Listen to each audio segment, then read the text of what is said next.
Hello once again, Tommy Underhill with Littleton Couples Counseling. Today, in reference to ADHD, I would like to talk about probably a fairly in-depth and very personal subject, and that is women and ADHD. To begin with, both males and females are affected by ADHD. To account for the differences between the sexes and presentation of gender, I'm going to use the term female when referring to a person with XX chromosomes, and male to refer to a person with an XY set of chromosomes.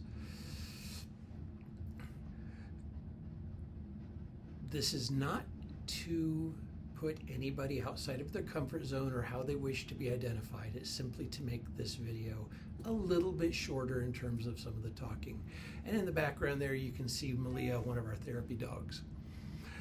The Center for Disease Control and Prevention estimates about 11% of children have been diagnosed with ADHD at some point in their lives. Determining the percentage of the adult population that has ADHD is difficult to determine due to multiple factors, including a lack of formal diagnostic tools for adult ADHD, elements of the medical community that do not understand adult ADHD, and many adults with ADHD who are undiagnosed, who may suffer in silence, unfortunately, often with their ADHD symptoms being misidentified and misdiagnosed as other problems. Due to past and current medical prejudices, fewer females than males are diagnosed with ADHD. Those females who are diagnosed with ADHD, or who have it, who are diagnosed or not, often find themselves without support, and many feel held to a standard they believe they will never achieve. Traditionally, the medical community was predisposed not to diagnose females with ADHD. Even in the recent past, medical training rarely taught that females, either adults or children, could have ADHD. The common belief was that females were just not afflicted by the disorder, and therefore the symptoms were seen as anxiety, OCD, or, looking a little farther back, just being overwhelmed as a wife or a mother. You can't fix someone with ADHD. They're not a dog or a computer, nor can you cure them. ADHD is not a disease. Adult ADHD can be managed with a combination of medications and or skills and tools. People with ADHD can thrive and lead productive lives and have satisfying relationships. I'd like to speak directly to any female with ADHD. Perhaps you felt irresponsible, lazy, alone, messy, undesirable, or even, as the world says, crazy. You might barely be able to manage societal expectations of daily life. Perhaps experiences from childhood intrude in your belief you are stupid and can't do anything right. You may feel that you cannot complete tasks. Many of those feelings often lead people to believe that they are bad, that they are not worthy of love or friendships. That shouldn't be the way it should be. I've worked with females who have been prescribed anti-anxiety meds who reported little to no benefits from the drugs.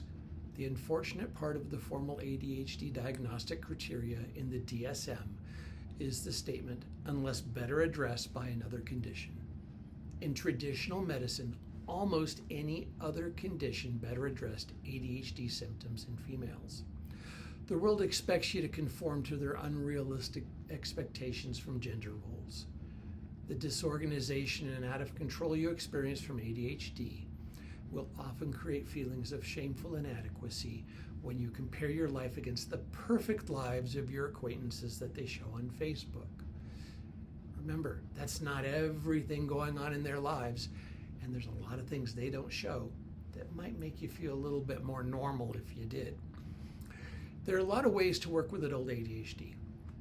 I suggest a multidisciplinary approach with physical action, exercise, nutrition, mindfulness, sleep, crossing your midline, coaching and frameworks, where appropriate, medications. When it comes to working on tasks throughout your day and week, chunk them into 25-minute blocks followed by a 5-minute me time. Set a timer and stick to both times of work and distraction. Dopamine is the feel-good brain hormone we experience when we complete a task. Most people with ADHD struggle with completing tasks and therefore don't complete the dopamine cycle. When you finish a task, a report for work, organizing your desk, cleaning out your car, doing your laundry, any of the daily tasks of life, give yourself a reward commensurate to the task.